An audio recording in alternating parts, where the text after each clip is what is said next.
Welcome back to another episode of Meet Me at the Gate, where we help managers in the auto auction world become true leaders by putting people first. Today's guest is someone I'm genuinely excited about, Dave Blake. He's not just an industry veteran, he's a connector, a builder, and a champion for independent auctions. If you've ever felt like the little guy in a big industry, this one's for you. Let's jump in. I'm Rich Levene, and this is Meet Me at the Gate, where we're not just talking theory, we're tackling real-world problems head-on, driving solutions that supercharge productivity and team dynamics.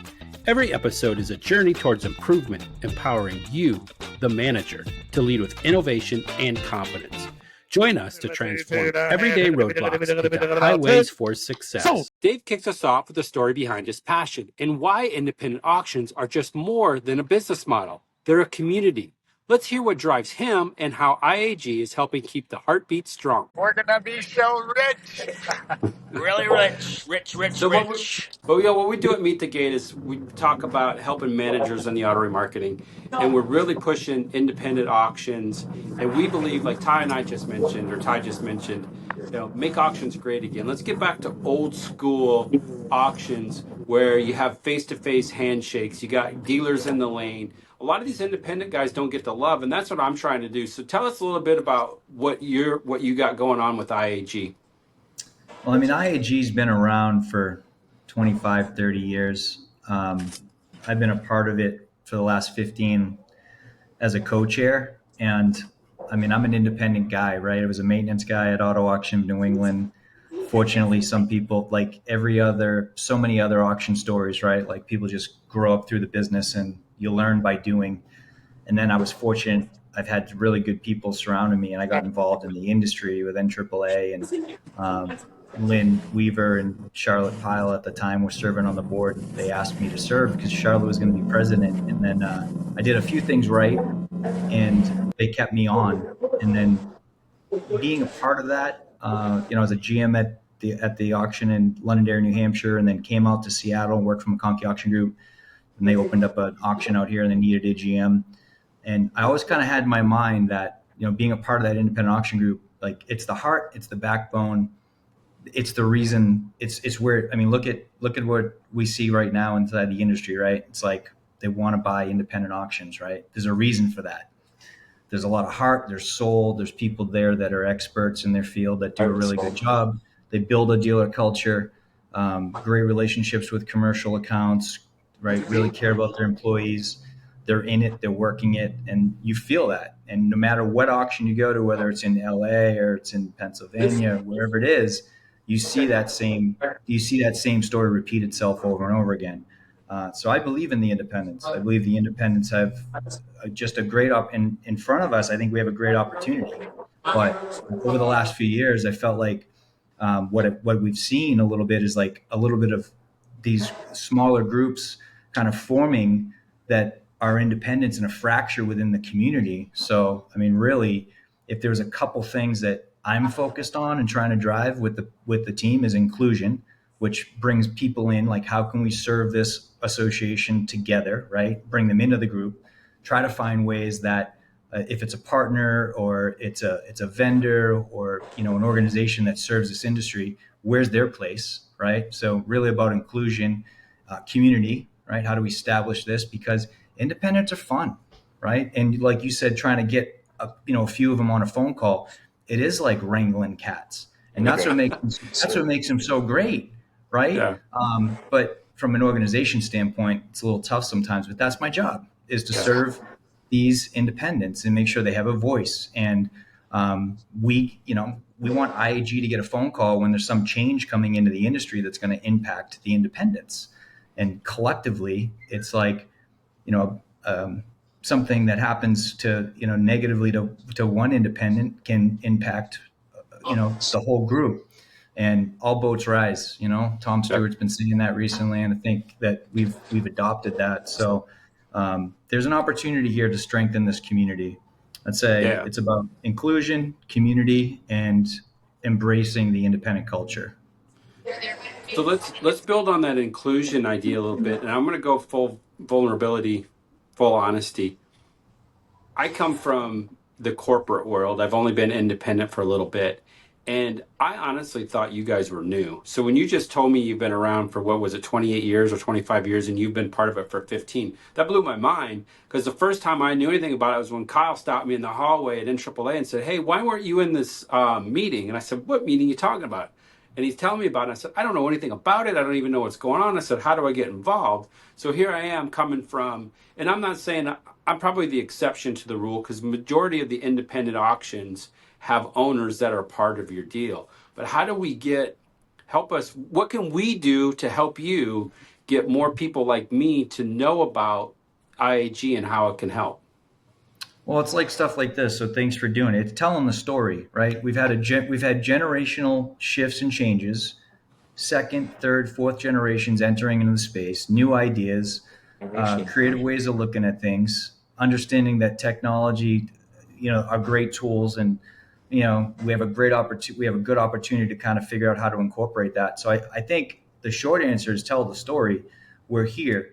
IAG worked off of a very small committee. It was a director, a chair, and a co-chair. And one of the first things we did is, like, if you want more people to be involved in the decision making and the direction, create more opportunity for people to be involved. Additional committees, right? And when I talk about inclusion and meeting people and building those relationships, that's how I met Kyle. That's how I met you. It is happening. Oh yeah, man.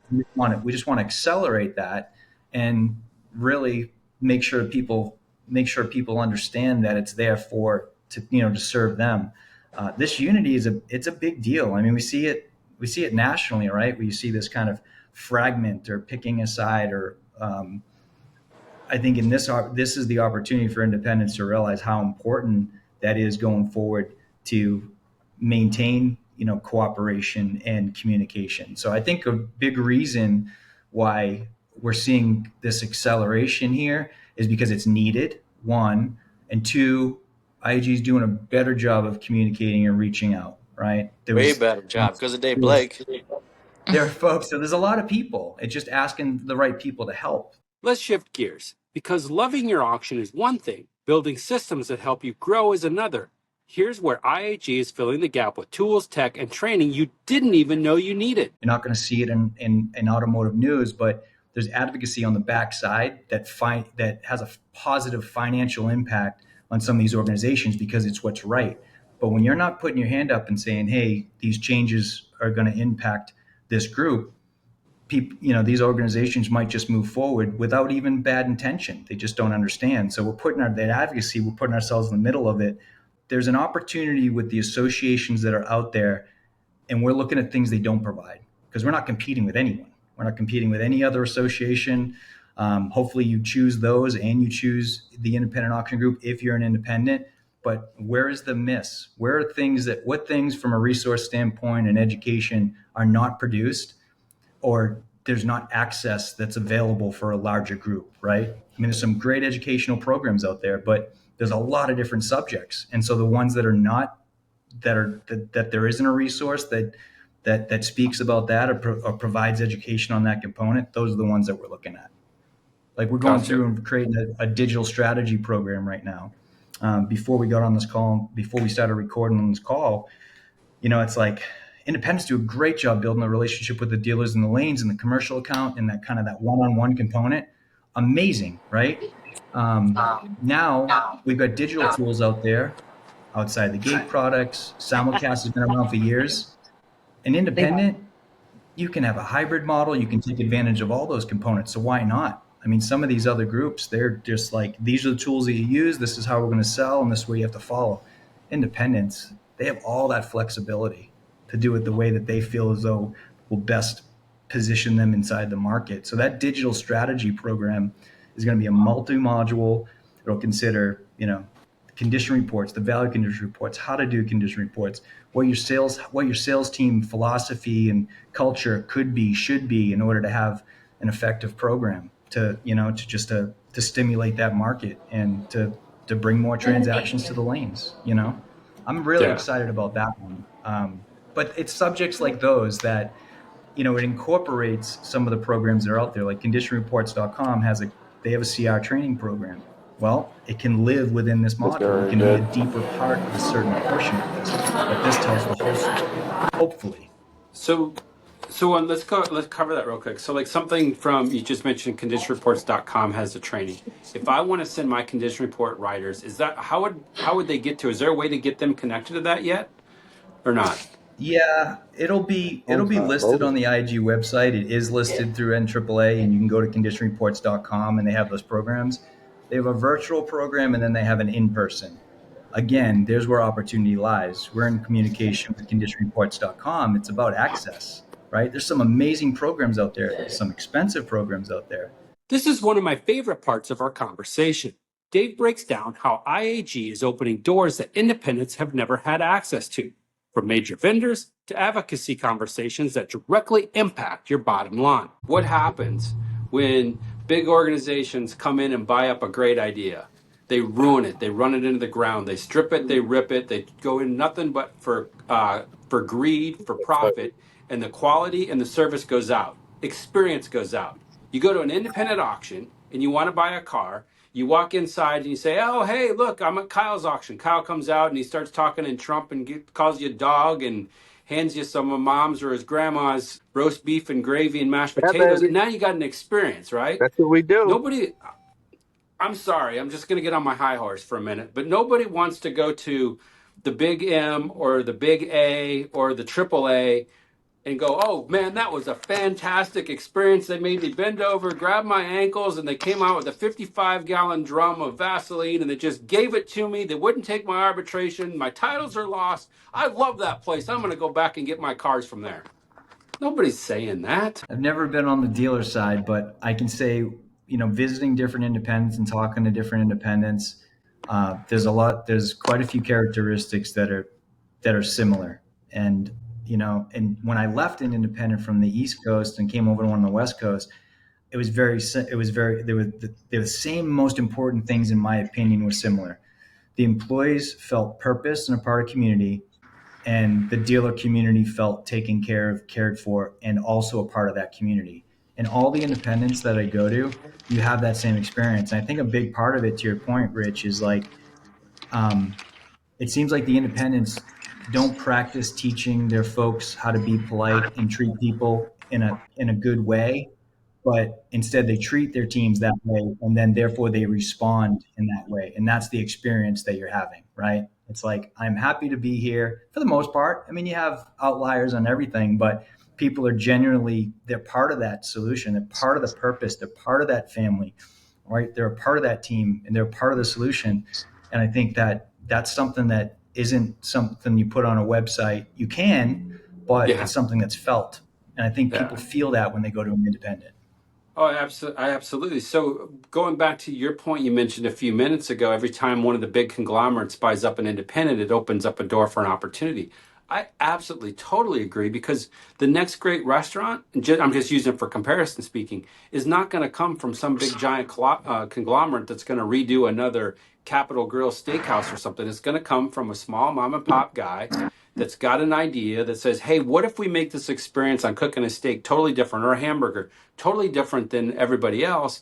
And now you got a great opportunity. And then, you know what? Maybe down the road you do sell it, but let's go back and do it again. I mean, I felt like I spent my entire career and sometimes just being vulnerable, but I gave my heart and soul to him.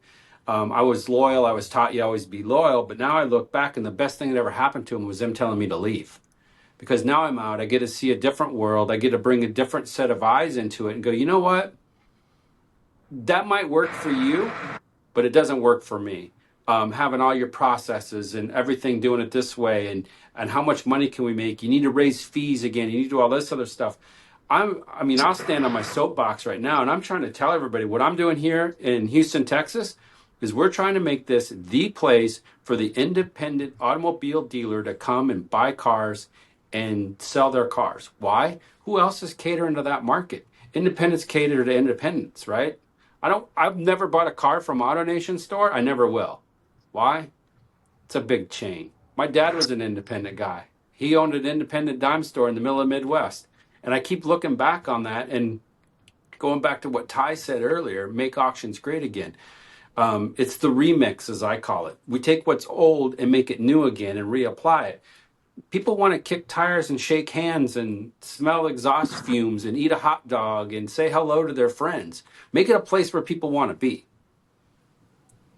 Yeah, it's like Cheers, right? Where everybody knows your name. I think that's the experience you get. That's pretty routine and just a part of the independent fabric. I Yeah. do. There's a lot of respect and appreciation I have for those organizations because they do set the bar, right? In some ways, they do introduce new technology. They have right. It makes us better. It makes us have to do better in different ways. But to me, it's the most important.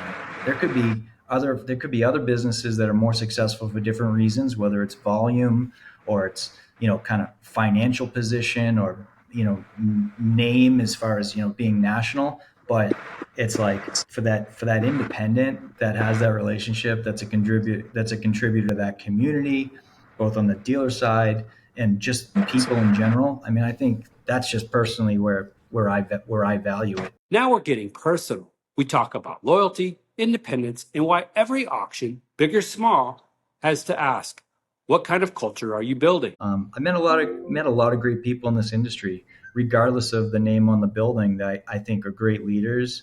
They do a really nice job. Independence, that's a culture you have much more of a handle on, right? Like you're within that fabric. When you have to spread that out, that has to be pretty difficult. But to all those points that you bring up, there is a real great advantage. And as long as independents have the tools to compete and something that works for the dealer, they're going to make up for it in personality, care, and relationships. Well, you're helping bridge that gap with IAG, pulling those pieces together to help independents compete with Big Brother, whatever you want to call them, the conglomerates, the Big M, the Big A, Yeah, the Triple A. I again, for me, personally, is like I I challenge myself to have a good relationship with everybody. When I moved out to Seattle, um, one thing I did is I went over to the competing auctions. I introduced myself, and they were a little shocked. And what's this? And it's like, hey, we're in the same industry. Like, we're all humans. I want the best for you. And then I'm going to go back to that auction. We're really going to compete. But I just want you to know, I'm not going to do it in a way where it's not, just to a standard that I believe in and how you approach the world and people. So I'm not afraid to keep those folks close. I genuinely believe this stuff too. Like, I enjoy doing this. It seems like there is a lot to do. Like, we have every day we get something crossed off on the list as completed, another 5 things, just like anything else, because you care about it. And so if you Yep. care about it and you care about the direction it goes, you're always going to find more that you want to do.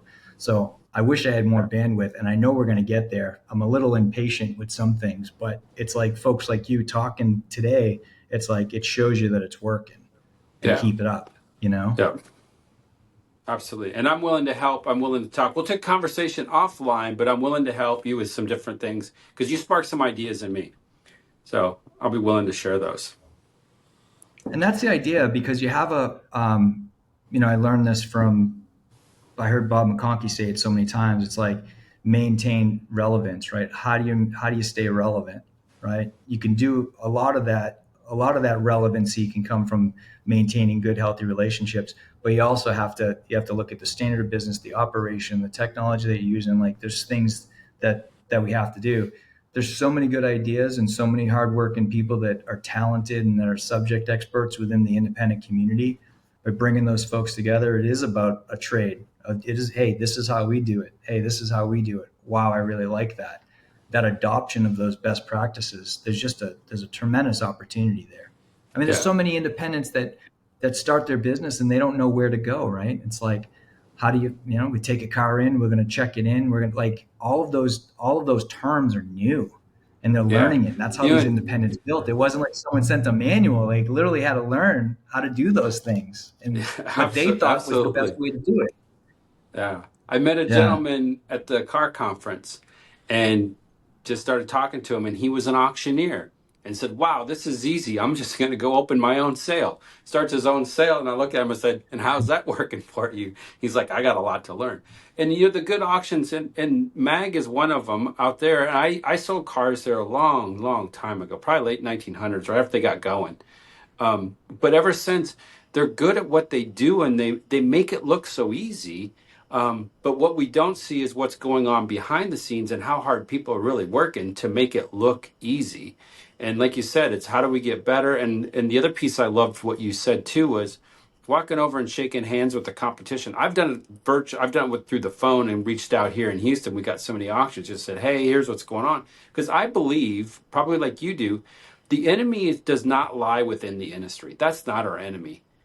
The enemy's elsewhere. We might not even know where they're at yet. Or it could be, if there's another disruptor coming, and I'm not sure what that would be, but I always keep it out. I'm like, look, you know what? The guy down the street selling cars like I am is not the enemy. Matter of fact, he's probably an opportunity for me. What can I do different than him? What can I do better than him? What is he doing different than I am? What's he doing better than I am? All right, now let's step away from auctions for a second, because what Dave shares next is something every leader should hear. We talk about writing books, not for glory, but as for a way to pass on experience, to give back, and to grow. What started as an outline became a legacy project. This clip's not just about publishing, it's about purpose. You ever like the audiobook? Is that like a thing? Is that like a decision you make when you write a book? Like, hey, am I going to do an audiobook as well? Like, did you do an audiobook? Yeah. Really? Is that like normal? Like, hey, you wrote a book and the audiobook, it's like 1 and 2? Well, I'll tell you, I don't know how Rich did it, but mine started as an outline, and then I just filled in the maxims, the chapters, call them maxims, to be creatively different or weird, whichever way you want to look at it. I don't care either way. But Amazon has a really cool program where you upload the manifest, and then whenever you want to buy the book, it'll print it out and send it to the person, right? And so, because I would love it if somebody said, hey, your book is so great, we just want to print these things out and want so many copies, and we're going to put it in Barnes and Nobles, and maybe Rich's story is different. But there's so many creative ways to do that. And then now with different systems, you could give the manifest and have an audiobook created. And so every time one sells, you just get you'll get a royalty from that sale. So when a book sells, they print yours like on demand. Yeah, it's like an on-demand t-shirt, right? Yeah, that's And like so that's like a super. It seems like way less risky that way. it just looks cool. Like, Rich I think to take the time and to put your heart into something to finish a project, you can't say enough about that. But there's so many ways to like actually do these things that it's much more achievable than I ever realized it was. It seems like climbing Everest to me. Put that Well, it's writing like a book goes up there like climbing Kilimanjaro, right next to writing a book. Like, that seems like the level of difficulty. Well, for you, your book would be a lot of pages because the way your mind works, I would imagine. But for me, it was like I took this life coaching course, and then I was thinking about certain specific seasons of development where there's certain things for me that I had to do in order to repeat again and continue to get better. And like those particular important components I turned into chapters, and then just gathered information that explained that portion, whether it was like dream design or working through resentment or making an amends. But what I think is most programs have those elements in them, regardless of who the speaker. You've heard us talk about people and process, but what happens when time, labor, and technology collide? Trevor brings us into the real challenge of modern auctions. How do we scale an old school, labor-intensive industry in a world that expects speed, automation, and results? This clip will hit home if you've ever felt stretched thin and stuck doing more with less. Yeah, I think honestly, like transforming, honestly, like truly, like we're living it right now, implementing technology into like this industry is this is the largest industry where you sell used assets. And so because you take possession of a used asset, they're all unique. It's very labor intensive. And I think everybody's trying to get the magical thing. But in reality, it's a labor intensive business. And on the independent space, I think like just automation of like tasks. And I think like, I don't want to say it from like a labor standpoint. I think like, there's always, we don't really perceive it like to get, we just need to like, you have the ability to reallocate, just get rid of redundant work. I think, and really like embracing like the technology and like let technology do the work for us. It's very, I think it's just, there's so many processes. It's a small enough niche industry. It's hard for technology to break into. You have very few players in the technology piece. And, it's because of the independence, like everybody kind of has their own, flavor of hot sauce at their own auction, right? Getting, building that technology is very difficult, right? To account for. But I would say just the implementation of technology where like, and just like really the automation of a lot of unnecessary tasks. Because I think like money's getting tighter, competition is getting higher all over the world. Time is most important it's ever been. And I think, with time, I think, it's, you just keep pushing. And I just think you'll see a lot of pressure on to get more done with less in our business. Ty, what's next 5 years? Next 5 years, I don't know. A lot of speculation. I mean, from an operations standpoint, I think what Trevor was saying is kind of interesting for sure. I look at it from, the things that I think about are these commercial accounts. And I think at what point does a commercial account say, I'm ready to go try an independent? And I think that's kind of what I'm looking at for 5 years is a shift, a change in the commercial account, maybe even a change in how they do business just a little bit. To close things out, we look ahead. What challenges are coming in the next 5 years? Technology, customer service, AI, and how can we stay human in the process? Yeah, that was, I think that's, man, Rich, like, I think you guys, like you and Ty are kind of nailing it. Like, I think like that's like bringing in the sphere, right? Like, I think historically independents have really thought about like themselves. Like, if you think about like, I'm going through the last 5 year journey for me. Like, I've gained an unbelievable amount of respect. Like, as a kid coming in, like, you're fresh into it, you're like, golly, like, how in the hell did these people are crazy. Like, how are they even in business? Like, this is like this technology, because like coming out, like just being a young guy, being around tech my whole life, like I couldn't believe everybody operated their businesses, right? And like understanding, I'd say like it is humbling to see what auction owners went through in the independent space to build those organizations, like just the amount of sweat equity and labor poured in what people have given the industry. And I think that you're starting to see second generation, right? Like passing like house fourth generation, right? Like passing those things on. And like as business evolves, all those original people, there was a lack of organization, right? They were all building their own island. If we could all come together via technology and something like independent auction group, right? And there's more, still figure out a way that everybody can have their own unique sale, but like there's a way that us as a collective are easier to do business with. I think that's what these majors, like they look out and they say, you know what? I mean, you got to give Manheim credit. They have standardized processes. It's one size fits all across the entire country. If I got 100,000 cars to sell this year and I'm looking for the easy path, it's Manheim all day.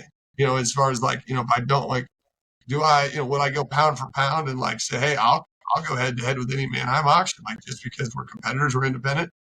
But I don't sell cars in California. So I think, something like the independent auction group and technology, right? Like bringing us all together as a collective, if we're easier to do business with and somebody feels that they can solve their national problems with somebody that, with independent auctions, but I think going in, it's so much work on the front end because like everybody's so different, right? What am I going to get? How is this going to be? But I think if we can work together, not to like lose our identities, but like more standardization, so we're as a collective easier to do business with. I think that I really do believe like if I was sitting on the big guy's seat, like that would where I'd have a hard time. If you think about like having 30 different auctions, that's a lot of work to do 30 different things, 30 different. Some people have different arbitration rules. Some people have different lights. Right? I mean, just if there's a way we can collectively make it easier, independents to know how these are all the boxes we need checked to do business with. Hey, who meets all my criteria? Here's a list. Yeah, that's what one thing we haven't looked at yet is like we have some of the folks that are involved with some of the committees, like ARA, for an example, right? Like really making sure that positioned well there, and I'm sure they want that too. It just strengthens that association, and people in there that get it, care about it, bring things up, talk about it, report that stuff back, understand the direction. There's a huge opportunity with best practices. We were talking about that a little bit earlier too, just from a resource standpoint. So you don't have to figure some of that stuff out. I mean, you may change it, do it a little bit differently, but I think there's a lot of R&D. If you're going to go look at auction independence on a nationwide landscape, there's a lot of R&D that has to be done that I think that may be overwhelming for some larger national consigners. They're like, hey, you know what? Rather than have 32 different apples, why don't we just get all these apples that are the same? We know we got, right? But if there's a way that say, hey, these apples have been sorted and these are the ones that we know these fit your program. And if the work can be done, like that's why I say, like if there's a way, there's an organization, like this whole organization, this IAG thing, man. I think the thing really's got legs, Dave. You ought to start acting on it. That's a great idea. Yeah, I think so too. I get excited. I told you about that list, Rich. Yeah. And that's it. And there's always something to do. So what did we learn today? That independence is more than survival. It's innovation, it's community, it's care. And if we get that right, we're not just competing, we're leading. Huge thanks to Dave Blake for joining us and to everyone out there who's working hard to make auctions great again. If this episode helped you, tag a manager who needs to hear it. And don't forget to subscribe. Follow me on LinkedIn and visit richardlevene.com for more resources and leadership insights. Until next time, see you at the gate. Thank you for joining me on this episode of Meet Me at the Gate. I hope the conversation has helped to fuel your drive and equip you with insights to steer your team towards success. Remember, the road to success is always under construction. And until next time, keep your engines revving and your gas tanks full.